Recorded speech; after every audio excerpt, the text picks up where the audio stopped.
Tractate Shabbos, Perik Esrim, the 20th chapter, and the name of the chapter is Toilin, and page 141, starting with the Mishnah. Right. Hakash she'al gabe hamita lo yena'enu biyodoi. The straw that is on top, that is on a bed, one may not move it with his hand. Don't shake it, don't move it. Ela menaneo begufei, but he may move it with his body. Ve'im oyomachal beimo, but if this kash, this straw, was animal fodder, oy shoyolov cow, or there was a pillow over it, oy sodin, or a sheet on top of it, menaneo biyodo, he can move it with his hand. Okay. Mechabish shel baalei batim, we may release a householder's press, matirin. We may release a householder press to remove a garment held therein. Aval lo ychovshin.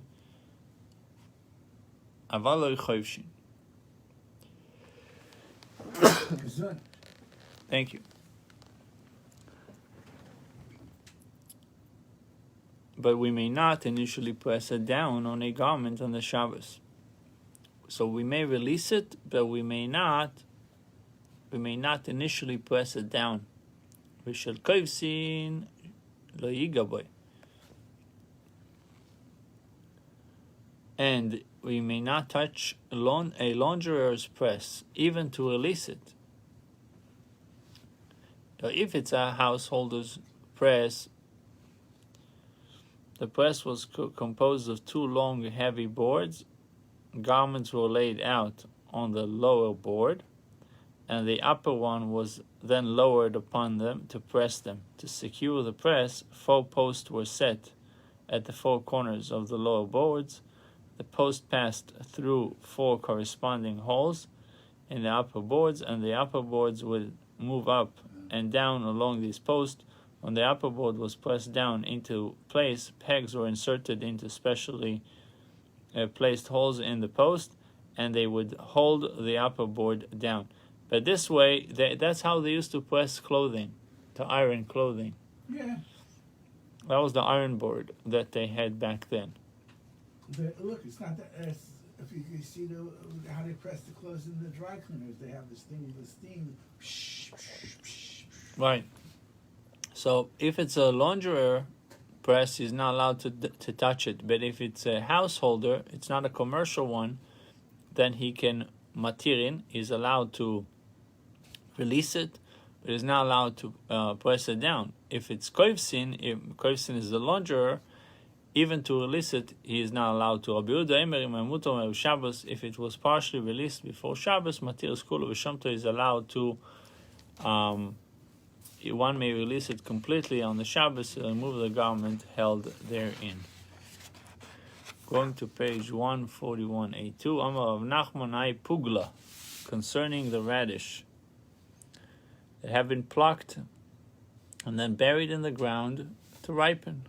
So it already plucked, now it's in the ground to ripen, but it is partially exposed. Some of this radish is sticking out. If it is laying right side up, it is permitted to grasp the exposed part and lift the radish out of the ground. But if it is upside down, it is forbidden. So they would put it before Shabbos to preserve it. And since the radish had already been plucked, the melacha of harvesting is not applicable. And the only issue is that you're moving the muktzah earth. The top of the radish is wider than its bottom. Therefore, the radish was buried right side up, and its top is exposed. One can grasp the wide top and lift the narrower bottom from the hole without moving the earth at all. However, if it was buried upside down with only the narrow bottom exposed, one who lifts it will automatically lift some earth that is resting on the wider top, although this would merely constitute indirect movement of the earth, for it is the radish that is moving the earth, and the person of Nachman forbids it. So wait a minute, if the wider part, okay, a radish will grow, the top part will be wide and the bottom is narrow and you're pulling it up, right? That way. That's the normal way for a radish to be in the ground. Right. But they would put it back, when they would put it in the ground for preservation. They would turn it upside down. Exactly. So then if you're pulling it up, you're going to take the dirt out. Regardless, I think you will move the dirt, but in one way you'll move the dirt more than the other. If it's upside down, you're going to move it more because obviously the wider part is there, you move the dirt more. Right. But that's why it says Milamala Lamata Shrei. If it is laying right side up, it is permitted to grasp the exposed part and lift the radish out of the ground. Milamata lamala osir. But if it is upside down, it is forbidden. Yeah, because then you're going to do a lot more dirt. You're going to move a lot more dirt around. Okay, I got it. So Amar Avada Baravo Tanina Deloi Rav Nachman. We already learned a Mishnah that is not in accord with Rav Nachman. One may not move it with his hand, straw that is on the bed, what we just learned in the Mishnah. One may not move it with his hand, but he may move it with his body. And if the straw was animal feed, or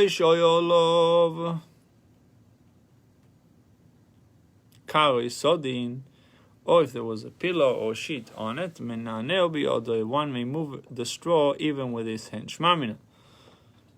Learn from this, tiltul minatzad lo yishmi tiltul. The moving item indirectly is not deemed moving with respect to the laws of muktzeh, and is therefore permitted. This refutes of Nachman's ruling that one may not indirectly move earth, which is muktzeh. Shmamina indeed learn from here. Rav Nachman's view is refuted. Amar Rav Yehuda ane pilpele meida chado chado bekato de sakina shrei. Concerning these peppers, one at a time with the handle of a knife is permitted. Talte osir, but crushing two at a time is prohibited. One at a time is crushing these peppers one at a time is okay. The handle of the knife, again, it's a shinu, it's a major change in the usual. You're not using a regular pestle, you're using the back of the handle of a knife. But crushing. But crushing two of them is prohibited. This is like we're talking about hot peppers, obviously. Could be. But green peppers, you could cut up a green pepper on Shabbos. Yeah, but sometimes they want to make marinade or paste from it. Not necessarily that it's hot peppers. I mean, it makes sense that people would use chilies and things like that to crush, but if you're crushing garlic or you're crushing peppers, you're crushing these things to make so I put one here and one there. I go boom, boom, boom, boom, boom, and then I go boom, boom, boom, boom. Yeah. So it's one at a time. So Rav Amar Kivan Mishani, since he had deviated from the normal method of crushing by using the handle of a knife, afilu tuva nami, according to Rava, he can even crush many at a time. He doesn't have to crush one at a time. On top of each other. Okay. Rabbi Yehuda said no. Rabbi Yehuda said even though you're doing it in not in the regular way, you can't do it like that. Do one at a time. Amar Rabbi Menashe, one who is bathing in a stream of water and wishes to exit the water, the nagim nafshi b'reisha v'adar lisik should dry himself first and then go out. Dil ma'ati la'atui arba ames b'charmel, lest he come to carry the water upon his body 4 ames in a carmelis. Okay. We don't have that problem. This is crazy.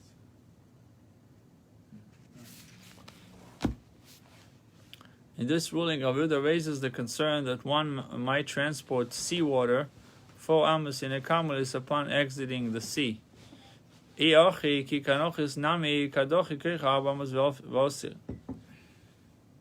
When he enters the water as well, his force of entry pushes the water away for a distance of 4 ames in the sea, which is also a carmelis. This too then should be prohibited. Then you're never going to go in. On Shabbos. So the sages respond to this, and they said the sages did not decree a prohibition against transferring through one's force in regard to a karmelis.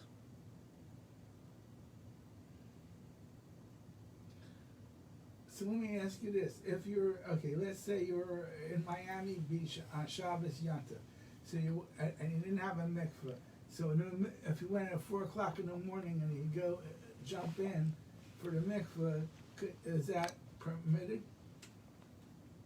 Yeah. I mean, you have to be careful, obviously, because you don't want to. It's permitted, but he tells you, according to Rabbi Yehuda, he says you have to dry your head first, so you're not carrying water. I guess with your body it's going to drip down, but with your head, it might be. You may keep it. Like with the beard, I know for sure many times if you tovel and you don't dry yourself well, then you still have water there. Right, You're still carrying water with you. Amar Abaye v'yitem Rav Yehuda teach al gaver ragloi clay, which is on one's foot. Why would clay be on somebody's foot? Because you're walking in the mud or whatever. So in the commentary, right? So on one's shoe. That's more. I understand that. You may scrape it off onto the ground, but you may not scrape it off onto a wall. Amar Rabba, my time loy. For what reason do you say that one may not scrape it off onto a wall? Apparently, because it appears as though he is building by applying a layer of clay to the wall. That's a stretch. Oh, binyan chaklo, but this is the building of a peasant. Yeah. It is but a crude form of building. We surely would not prohibit scraping clay off one's foot on account of this.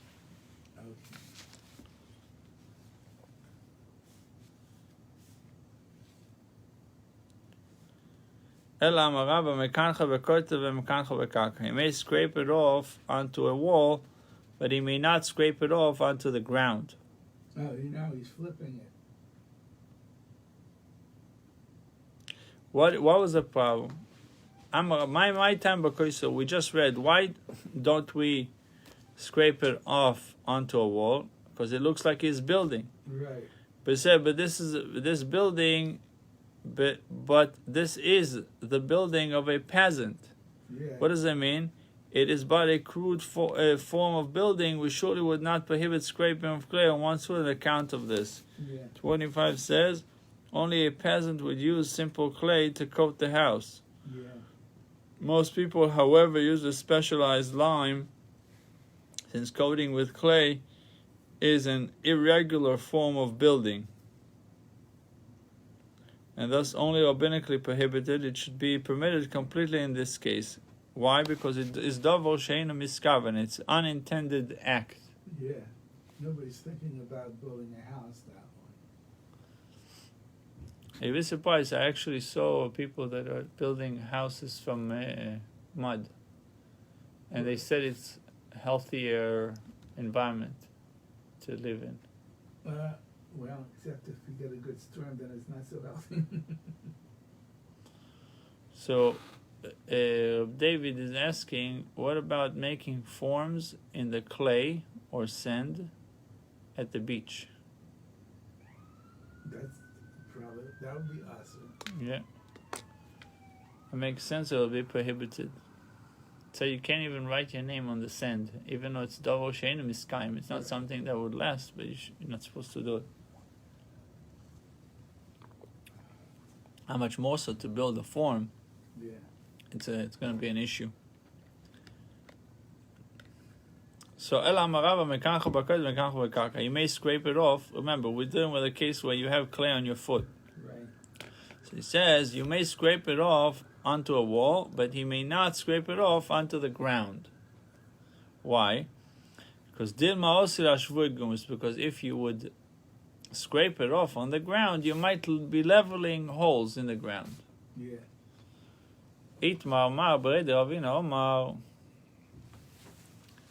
Mar Breder Ravina said,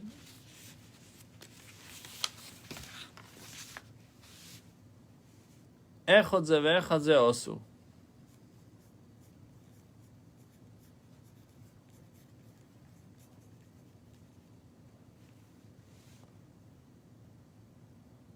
Both scraping on clay onto the ground or the wall are prohibited. Papa says exactly the opposite of what Ravina says. In both cases, you're allowed to do it.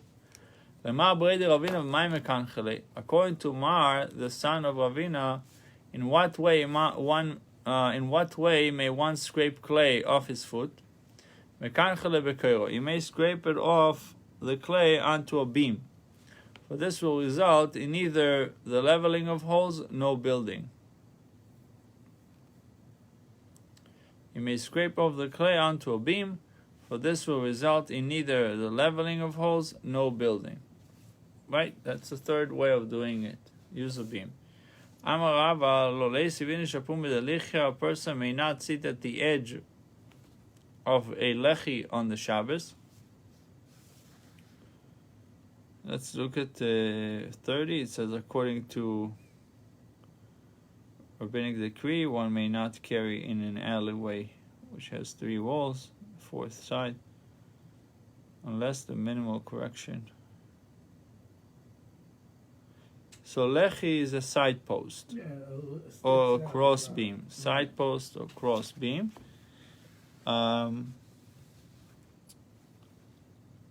So he said not to sit on it on Shabbos, because an object might roll beyond the lechi and he might come to carry it back. One may not rock a barrel back and forth on the ground to make it sit well, again because he might come to level holes in the ground.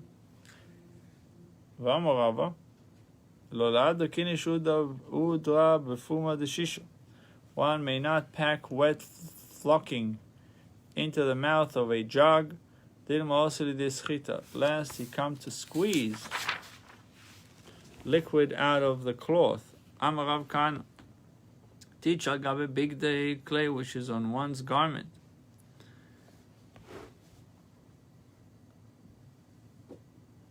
One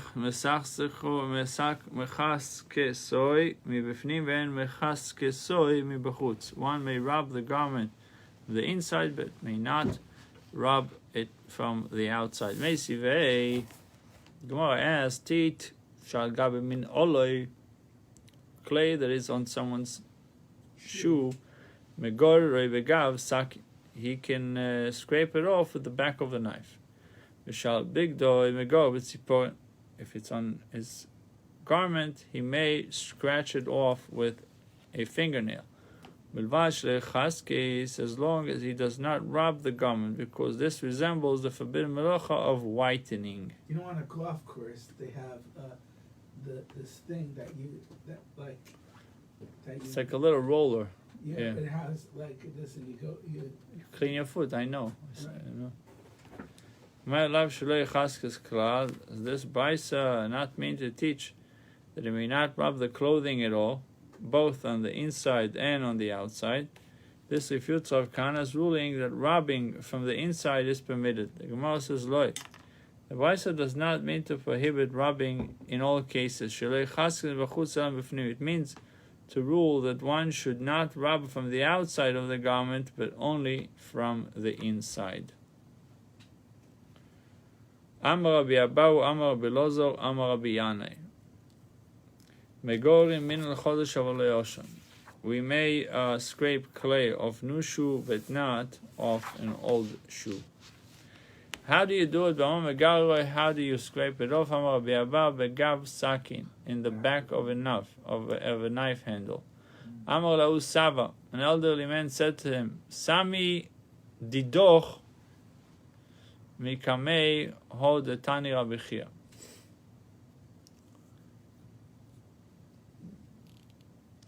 Delete your ruling. Sami didoch. Delete your ruling in favor of that ruling found in a Baisa taught by Rabbi Chia. Ein megorin lo min al chodesh v'lo min al yoshon. We may not scrape neither a new shoe nor an old shoe. V'lo yosu chesraglo shemen, and one may not anoint his foot with oil. Vehu b'seicha minol or b'seicha sandal, while it is inside a shoe or sandal. Avasoch esraglo shemen, but one may anoint his foot with oil. Umaniach b'seicha minol or b'seicha sandal, and he then place it in his shoe or sandal. V'soch kol guf shemen v'sagel al gabe kotvalya, and one may anoint his entire body with oil, and then roll around atop a leather sheet, and he need not to be concerned for Shabbos desecration in either case of these last two cases. So we see how you can accomplish anointing on Shabbos in an indirect way. This permit to indirectly oil shoe leather was taught only in a case of where one's intent was to polish the shoe's leather. Aval abdoi also, but if one's intent was to tan the leather, it is prohibited. Most of it's obvious, abdoi pshita, but if one's intent was to tan the leather, it is obvious that it is prohibited. Why was it necessary for Rav Chisda to point this out? V'tu, and furthermore, l'tzachzecho meika man deshori. Tzachzecho meika man deshori. Is there anyone who allows one to apply oil with intent to polish leather? Question mark. Even that should be prohibited on Shabbos. Good morning. The Gemara retracts its original understanding and declares that one may not even indirectly oil shoe leather, not allowed to oil the leather shoes on the Shabbos, even if his intent was only to polish it.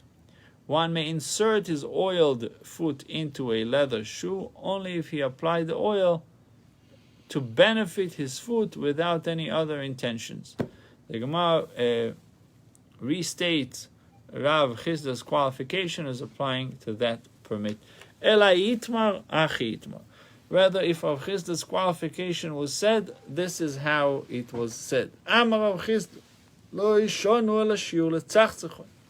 This permit was taught only where oil, in an amount sufficient only to polish the leather, was transferred to the shoe. Aval shiur le'abdoi also, but if oil in an amount sufficient to tan the leather was transferred, even if we never intended to even polish it, it is prohibited. The Gemara states a series of rulings concerning shoes on the Shabbos. Tanu Rabban, the rabbis taught in a brisa, lo yetze koton b'minol godol. A small person should not go out into a public domain wearing a large size shoe. Aval yoytzehu b'choluk godol, but he may go out wearing a large size shirt. V'lo teitze isha b'minal merupat, and a woman should not go out into the public domain wearing a torn shoe. V'lo tachlotz boy, and she should not perform chalitza with a torn shoe. V'im chotzo chalitzasa k'shero, but if she performed chalitza with it, the chalitza is valid.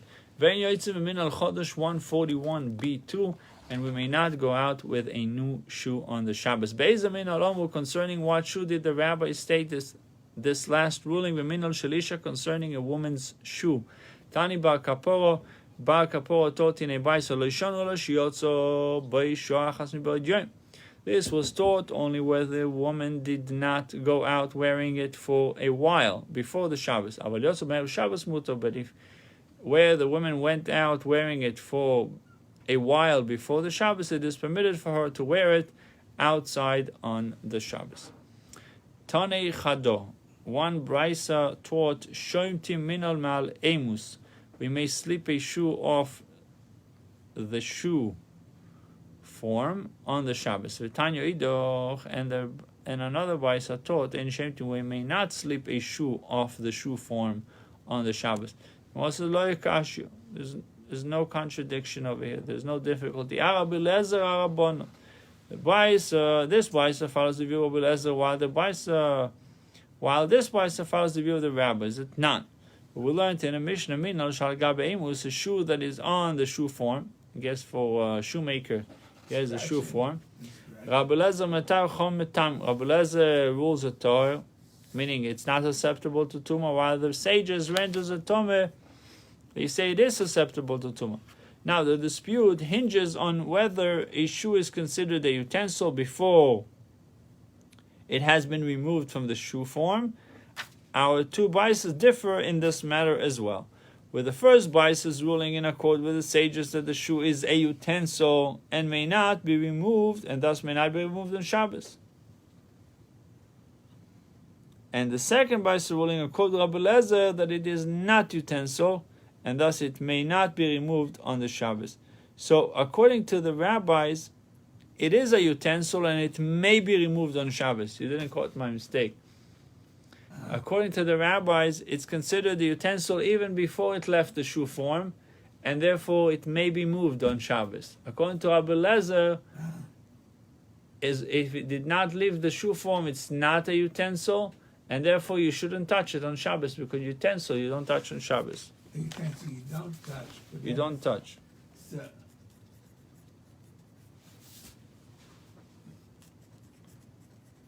So okay, all right.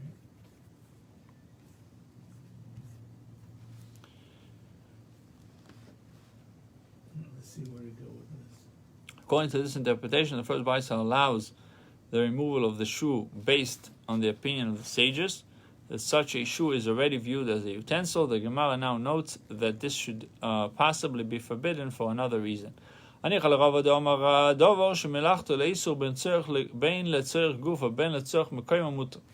is understandable according to Rabbi, who states that moving something that is used primarily for prohibited work is permitted both for the sake of its use and for the sake of its place. Because you're stretching the shoe? You mean what benefit would be for the... No, if you put the shoe on, they have these things you put inside the shoe. When they make shoes, they use a shoe form to make the shoe.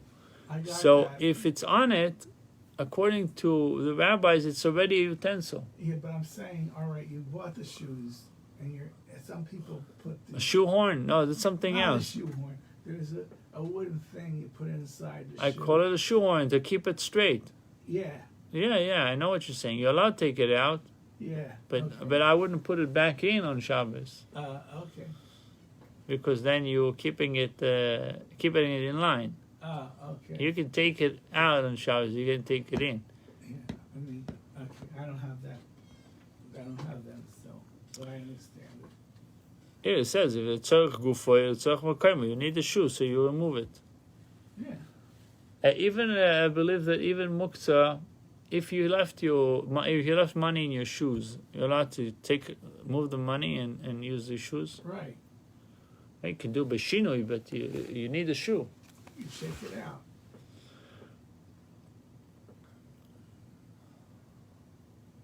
According to Abai, who stated that taking something that is used primarily for prohibited work for the sake of its use is permitted.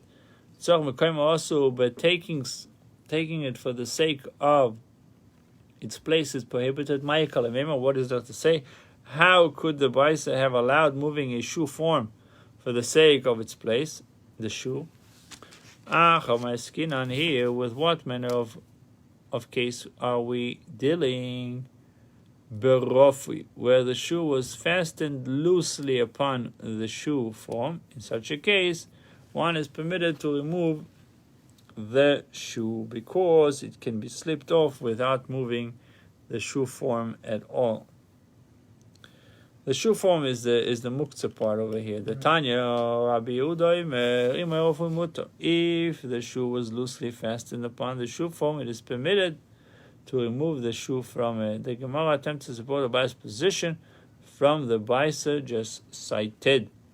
The reason why you're allowed to move it because it's loosely fastened loosely. But if it's not, then you're not allowed to.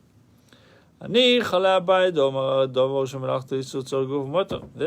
with Abaye because he says that Dover Shemelachta L'Isur, even though its main use is for prohibited work on Shabbos, it's so good for mutar for the sake of its body, for the sake of its own use, it's permissible. For the sake of its place, it's prohibited. Shopping still works out.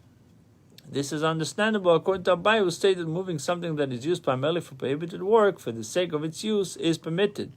But moving it for the sake of its place is prohibited. For according to his view, it is good that Rabbi Yehuda limited the permit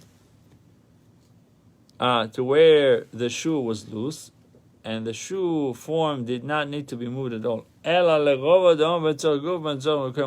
according to Rava, who states that moving something used primarily for prohibited work is permitted both for the sake of its use and for the sake of its place. Why did Rabbi Yehuda teach that moving the shoe is permitted where the shoe was loose? Even if it was not loose, it should also be permitted to move the shoe form for the sake of the shoe. So Rava answers that Rabbi Yehuda limited the permit for an entirely different reason. That Baisa which cited in Rabbi Yehuda as saying that the shoe must be loose was Rabbi Yehuda speaking in the name of Belezer, who maintained that a shoe before it is removed from a shoe form is itself not a utensil and may not be moved. This was necessary from the perspective of the shoe, that the shoe be loose, so that even Rabbi Eliezer may agree that it is a utensil. The Tanya Rabbi Yehuda Mishum Rabbi Eliezer, Oyerofi Mutar. Rabbi Yehuda said in the name of Rabbi Eliezer, if the shoe was fastened loosely upon the shoe form, it is permitted to take the shoe off the shoe form, because the shoe is then viewed as a utensil. Adon Aloch Toilin. We shall return to you, chapter 20. The name of the chapter is Toilin, and with that we're starting chapter 21 in page 141, 141b, B4, and that is this is chapter 21, and the name of the chapter is Noitel. Noitel. You know what Noitel means? Noitel means to take. You're taking something.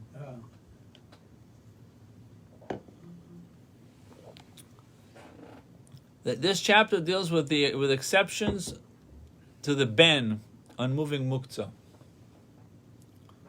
I guess when you're allowed to move muktzah. Person may take his son in his arms, even when there is a stone in the son's hand. So stone is muktzah, but your little son is carrying a stone. You're allowed to pick him up, even though he has the stone in his hand, according to this Mishnah. Or a basket, even when there is a stone in the basket. Similarly, we may move teruma that is tamed together with the one that is toyer, or together with chulin. We may also remove one part of teruma from a mixture with 100 parts of chulin. Let's see. The Mishnah taught that a father is not restricted from lifting his child, even though there is a muktzah object in the child's hand. Gemara cites a ruling which deals with a similar case, but relates to the malacha of transferring between domains. If one took out a live child to a public domain with a pouch suspended from its neck, chayav mishum kis, is liable on account of taking out the pouch. If one took out a dead child, God forbid, with a pouch suspended from its neck, he is entirely exempt. That'll make him happy. Being funny, it's not funny. If one took took out a live child with a pouch suspended from its neck, he is liable on account of the pouch. He's carrying the pouch indirectly on Shabbos.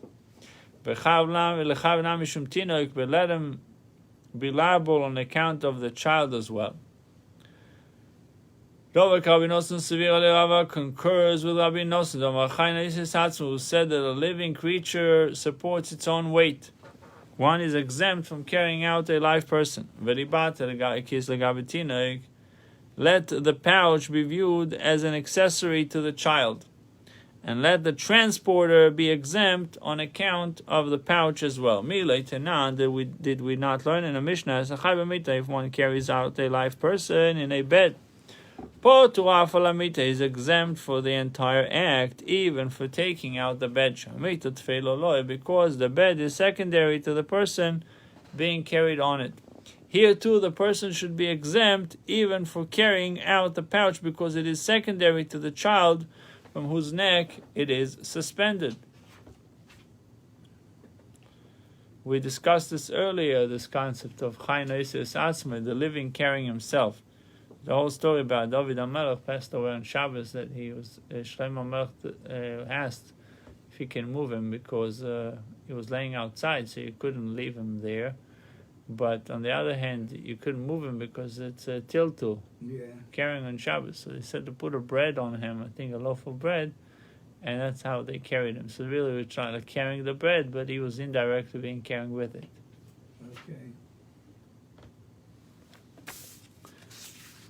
The bed is secondary to the person being carried on it. Here too, the person should be exempt even for carrying the pouch, because it is secondary to the child whose neck it is suspended. A bed is considered an accessory to a live person who is laying upon it, because it is servicing him.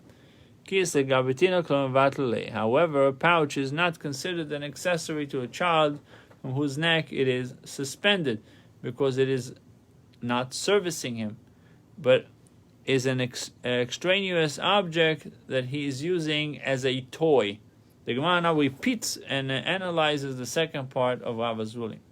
If one took out a dead child with a pouch suspended from its neck, he is entirely exempt. But let him be liable on account of the child. Rava ke Rabbi Shimon sevir alei.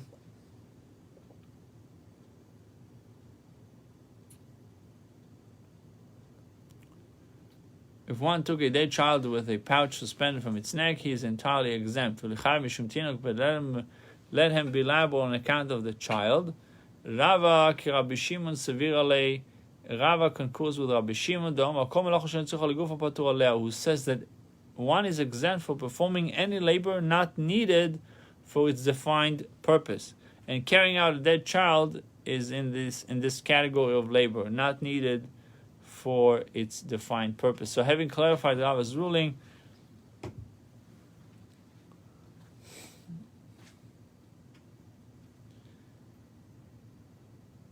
the Gemara challenges it on the basis of our Mishnah. That's the name of the chapter. Noitel odamus benoi. A person may take his son in his arms, even where there is a stone in his hand. We see that one who carries his son is not deemed to be carrying the stone that is in his hand. This would seem to contradict Rava's ruling that one who takes out a live child with a pouch suspended from its neck is liable on account of the pouch. The Mishnah is dealing with a child that longs for its father. Since the child is in danger of becoming ill, if the father does not lift it, the rabbis waive the muktzah restriction for this case. Ordinarily, however, one who carries a person who is holding something is subject to the restriction associated with carrying the object itself. The Gemara asks, if so, that the Mishnah represents a special dispensation on account of the possibility of illness. Why the Mishnah mention a stone? It could be even money. Avaldina also, they taught that one is permitted to lift his child only concerning a case where the child is holding a stone. When the child is holding dinar, it is forbidden to lift him. What's the distinction? What's the difference? It says in number 1, distinction between the two cases would be understandable if it would say that one who lifts a child is not deemed to be carrying that which is in the child's hand, although lifting itself would not violate the law of muktzah in either case.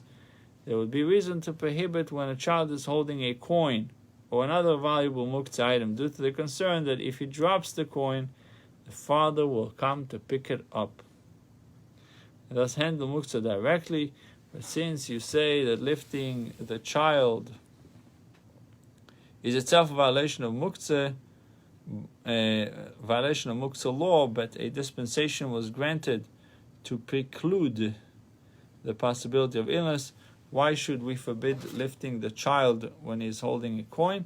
Even if he drops it and the father picks it up, we can rely upon the dispensation for holding muktzah to preclude illness. For handling muktzah to preclude illness. I guess the child would get real crazy if he didn't pick up the coin. We'll continue. I'll make a short video on Shabbos halacha.